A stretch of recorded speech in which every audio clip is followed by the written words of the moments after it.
Hello traders, I thought I'd do a quick video. I'm going to try to keep this around 20 minutes, so I have to be fairly concise and quick. I think this is probably easier and quicker than trying to explain everything in a long post, which then might be confusing and would lead into 2 or 3 or 4 or 5 other posts. So I just wanted to explain a little bit what I mean by trading the order flow. Now, as you can see here, we're looking at the order book. Obviously, it's not live. The market is closed this Sunday. It's the 21st of July. But I just wanted to come with my vision of how at least how I look at the market in terms of the order flow, how I trade the order flow. There are different ways to trade the order flow. At least pretty much what we're looking at here is always the same thing, but the way to trade it can be very different from people to people. A lot of people, when we talk about order flow, understand order book trading or trading the DOM and scalping and going in and out within a few seconds, and therefore being at the mercy of algos and electronic trading and spoofing and fake limit orders and so on, and all the fact that this is an 80% electronic trading market or algo trading market, and it's impossible to trade because all these limits can be taken in and out and are fake or can be fake, etc., etc. Which is probably true. A lot of it is indeed electronic. A lot of it are algos. A lot of it is market making. A lot of it is sure. Now, whether this is 80% electronic or not, I personally do not get in and out of trades within for a few minutes. I tend to look at areas of supply and demand, and when we get within or into these areas of supply and demand, I will place my orders on the DOM here. Obviously, you can see in fact here I've got an order which was left over the weekend. I'm short here, and this is where the market was, so I'm still technically in an order here. It's not closed, it's still open, but the point being, we don't have to. So just to say this is longer term, it's certainly not a case of staying for a few minutes in and out. That's some people do it and they do it very well, and it's fine. It's just not for me. Which means that yes, there are other ways to look at the market, and trading the order flow doesn't mean you have to be a scalper. Now, whether this is electronic, whether this is algo, whether this is spoofing, there is spoofing and fake limits and all of that. That's fine. The way prices go up and down is always the same way. And this way is very simple. Is that here we will have.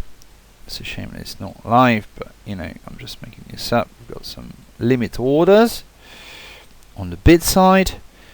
And here we will have limit orders. In fact, there was quite a larger spread here, but there's limit orders on the ask side here. So that's my limit. Sorry, I can't draw very well, but you get the principle. I'm sure you've all seen it done before. And here we'll have market orders, so that's the limit orders. So you've got 10, whether they're algos or people, or 10 times 1 or 2 times 5 or 1 times 10 or etc. It doesn't really matter. I don't care. And these guys specifically want to buy at that price 112.72. These guys want to sell, these 6 guys specifically, at 12.75. So in order to buy and sell at these specific levels, they place their order. Here they are liquidity suppliers, so they come and provide liquidity to the market, and they put this liquidity at a very specific level that they want. Again, it could be all taken in and out, and it could be all added, and this could be all algos. That doesn't change the way it works. And there's a queue system. So if I want to add 10 here at 1:12:69, there's already 40. Well, you know what? I'm gonna be in the queue, and these obviously this is going to become 50, but I'm going to be in the queue, so the 40 original ones before me in front of the queue will have to be consumed before my 10 ones can be consumed and before I can buy at 1:12:69. But the principle is here that this 10 need to be consumed by 10 market orders, and then these 20 need to be consumed. That's assuming everything is static, which obviously and these orders are not being refilled and replenished. But just for the sake of the argument, these 20 needs to be consumed, these 30 needs to be consumed, these 50 need to be consumed. And as this is being consumed, we're you know, sorry, my arrow is the wrong way around, by the way. But this, you know, obviously is going to go down, and as we consume these guys wanting to sell here, again, my prices are going to go up. So that's just as, you know, simple as it is. Now, with that in mind, let me just delete all that. When market orders are being printed here, this is effectively the tape. So everybody's seen a tape, and you've got all these numbers, and you know, and you can see on the screen like that. In fact, this is not live now, but this is tapes. We have you know, all this 100, 200, 320, 40, 50, etc. But obviously you can't scroll back and up. You forgot what happened. Obviously it would be the time, but you forget what happened half an hour ago, and it's not very. Some people can use and read the tape efficiently. I can't. So rather than having this this tape, we organize the tape here on, can be on here 30 minutes bars, but it could be whatever time period you want. It could be volume based, could be range based, could be anything you want. Any way that you may choose to display these market orders in graphical terms. Here I've chosen 30 minutes, and all this is showing me is this is a footprint. So all this is showing me is the sellers on the left hand side and the buyers on the right hand side. These are printed market orders. Here there's no spoofing. It can still be algos, it could still be program trading, it could still be whatever you want. Again, I don't care. I don't know who's in here. I don't know how many there were. It's just the accumulation on each price level, and we look at it on a bid-ask diagonal way. That's the accumulation of all the sellers and all the buyers on each price level every 30 minutes, as I've chosen here 30 minutes. So you can see we still have candles here, but if we were to have just candles like that, which I can, you know, effectively here I'm having candles. You can see my green candles, red candles. Don't have that much information here, you know. So you see this one here, so you can see this high volume, vertical volume in that case. Yes, I can see it's a big red candle, and it went down quite a while, and it went all the way to 115, 112.51. And if I know this is the beginning of the session, I can tell, oh, was the lowest of the session. Great. But I can't see anything within the candle. It doesn't tell me what happened within the candle. I just know we opened here, we closed here, and you know, it went down all the way here, and we closed here, went back up and closed there. But that's all I know. I don't know how it happened. So now if I start having a little bit of information, and again, this is not meant to be a footprint thing here, but I can see the sellers against the buyers on all diagonal levels, price level, bid and ask, all the way down. I can have more clarity on what happened. Now, this is again something I look at every 30 minutes. So still not scalping at all here, and this is something I will look into the details of if and only if we are sitting in an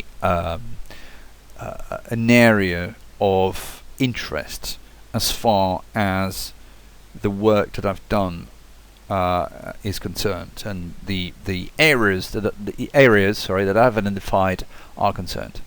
So, for example, here I'm looking at the TPO, so the market profile, if you like, on the left hand side. So that's daily. So that's if we take it from here, that was last week.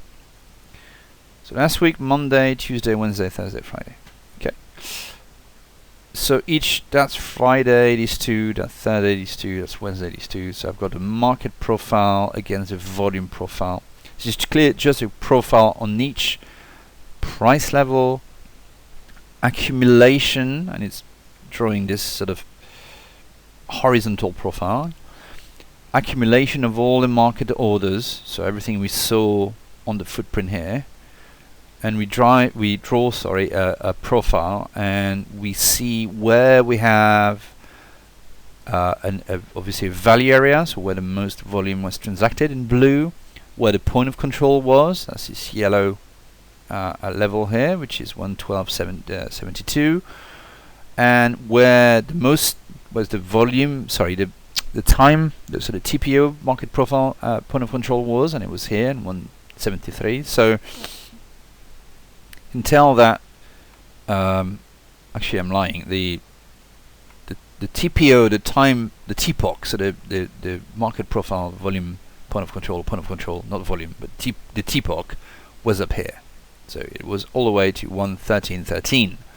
Obviously there isn't a massive difference between here and here, but this is still, technically speaking, where we spend the most time is here. So we spend the most time here all the way to 13.13, but as you can tell, this is not where we've exchanged the most contract, and we've done the most volume, exchanged the most volume, but it was down here.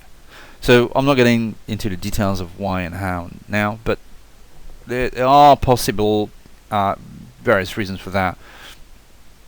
All I care about here is I'm having a profile which is being drawn, and I can compare that to the time profile. And if I expand my time profile, it's broken down with with 30 minutes, periods. So every 30 minutes I've got a new letter being formed. So as I tend to choose it, these are letters. So we start with A, we'll put an A, B, C, D, E, F, and so on. So I'm sure we've all seen a market profile here, so I won't dwell on it again, but you can tell that these are just letters, alright, for every 30 minutes time period. Now, what I'm interested in here is to draw areas, and I've done a few areas here. So I've done one here, you can see in green, one here, low volume node, one low volume node here, one low volume node here, one low volume node here, and one here. Okay, I do the same thing going back in time as well. Okay, so you can see here I've drawn a number of these blue ones are some low volume nodes, which were drawn quite a while back. You see, it was all the way back here in 2017. So it's 2019. In 2017 is the last time we were below the levels where we are now.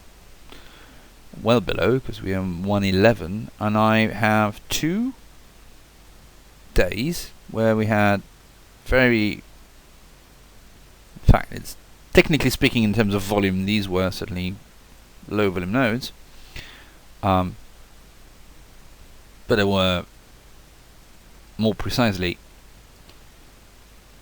here we had, so here we've got effectively a buying tail, and here we have a low volume node plus a volume tail, and we've got a poor low here. Anyway, without getting technical here, the point being we have a low volume node, so I draw it and project it going forward. Same thing here, I've got a low volume node, I draw it and project it forward. And I can obviously do the same here. So, oh, hang on, I've got a low volume node here, and it's approximately here and here. I draw it and it projects itself forward. So even 2 years after, I will still pay attention to these areas, to these zones, when we get back to them. Why? Because if this is Friday's profile, on Monday, tomorrow, we've closed here, as you can tell. I don't know where we're going to open, but presumably around here. if we get back here, or if we go down here, there will be a reaction.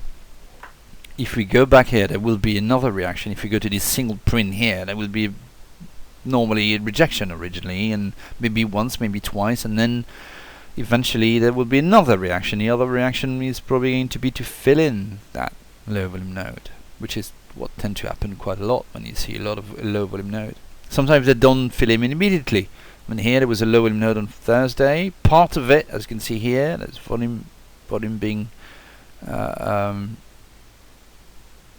just trying to draw here. So we've got a bit of, if this was a low volume node here, and if we had drawn that on Thursday, then we can tell that this part here, we had volume here, which was transacted the following day. So if I then was on Friday, or if I was now, and I'm trying, I would adjust my my low volume node here, because part of the work has been done here, that's been filled in. So the way I would do it is I would probably push it and say, hey, to me, I think job is done here.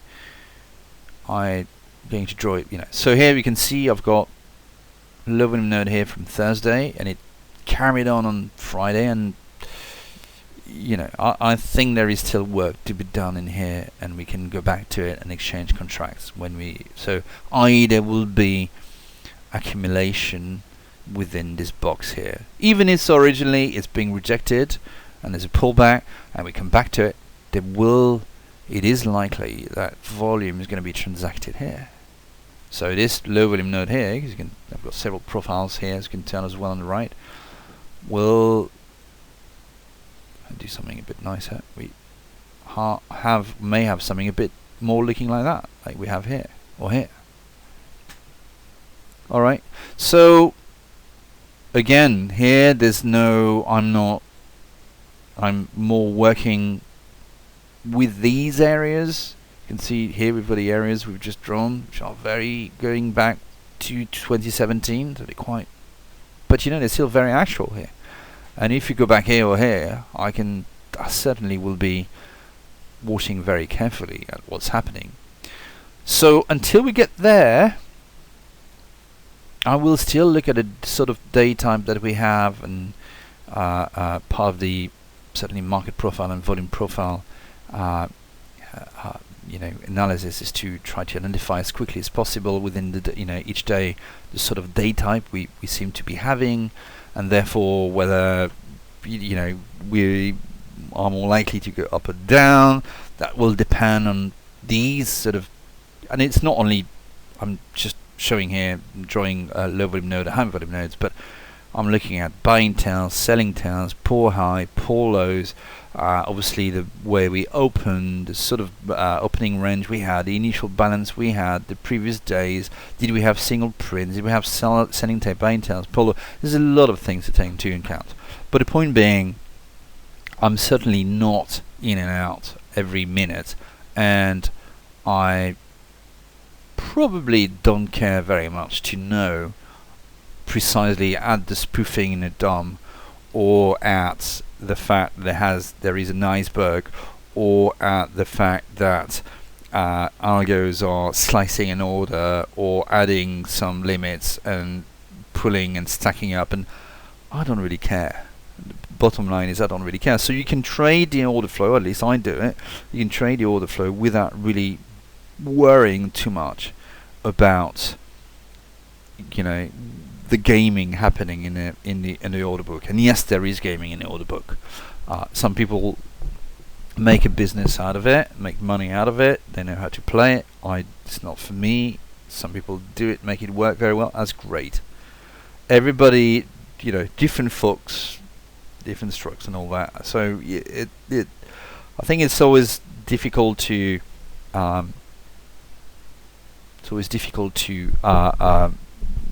We're all different, and I think what is important, I feel what is important to me anyway, is have my own methodology, and have something which speaks volume literally to me. So I don't, as long as it makes sense to me, that's something I'm happy to use and integrate in my training, something I find useful and which makes sense. And we all know that volume precedes price and volume makes price move, and it's not the other way around. And where there was volume, where there wasn't volume, then I would highlight these areas of supply and demand, and I would pay attention. And when we get back there, and if you think about it again, when we go from one area of high volume like here, or high volume node, to another area of higher volume being exchanged, when we go through that process with very thin volume here being exchanged, we clearly went through here very quickly. In fact, we've got a single print set up, within a space of half an hour, boom, we're done there.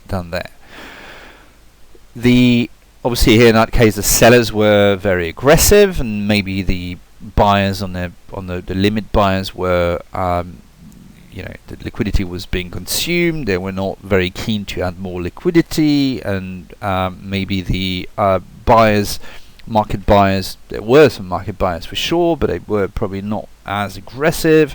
And maybe the buyers on the limit side, obviously we can't see it now, but the limit buy bid were too strong, and so the little buying that we had was not strong enough. Sorry, I'm talking about the ask limits. The little buyers that we had were not able to effectively consume that liquidity, and the guys selling and hitting the bid were much stronger and were able to consume the liquidity on the bid side and take the market from here to here. So it's just as simple as that. So that's the way I tend to look at the order flow. Obviously, I'm looking at the statistics, I'm looking at the ATR, I'm looking at sort of vertical volume. I'm going to be looking at the deltas. I'm looking to see where we have absorption and exhaustion. I would be looking at supply and demand, and effectively what we tend to call resistance and support. I would do the same exercise I'm doing here on a daily basis, on a weekly basis. So same here, we're looking at weeks. So last week, the week before. I'm supposed to look at only dailies, have a different time frame. Would do the same thing on a monthly. So here's the current month, the month before, the months before. So all of this matters, and the conjunction and the when we have several. Obviously a daily area or zone overlapping a weekly one, overlapping a monthly one, the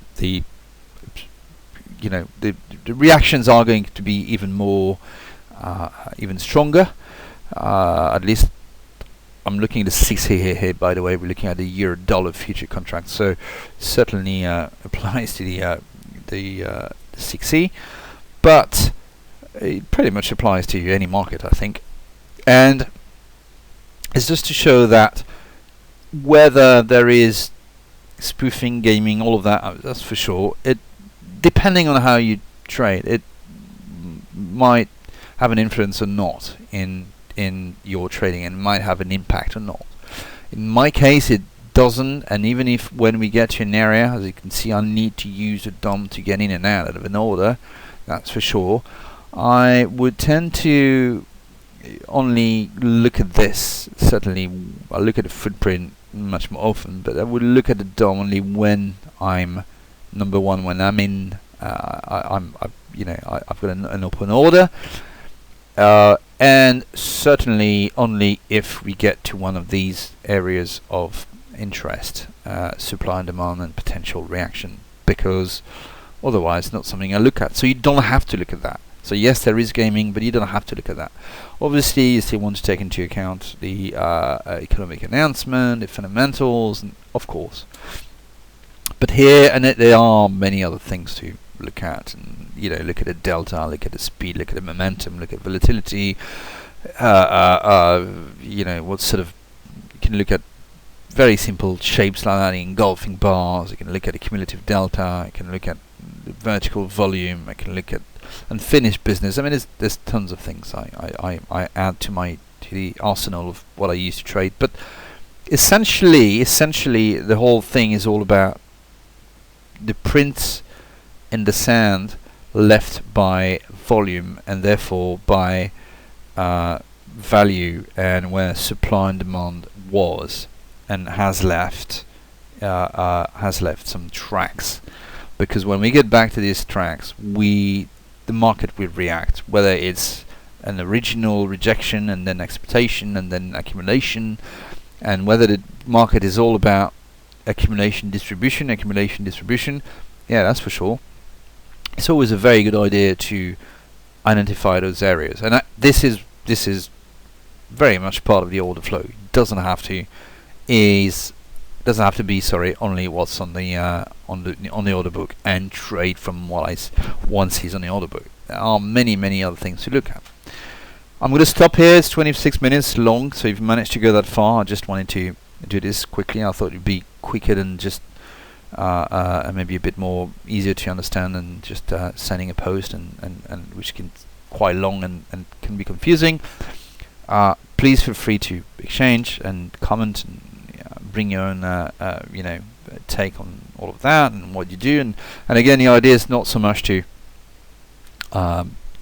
it would be interesting to exchange with people who trade the order flow and see how they do it, see what they look at, and this is what becomes very valuable, is that we're able to exchange and discuss. So thanks a lot, and let's have a nice chat. Thanks.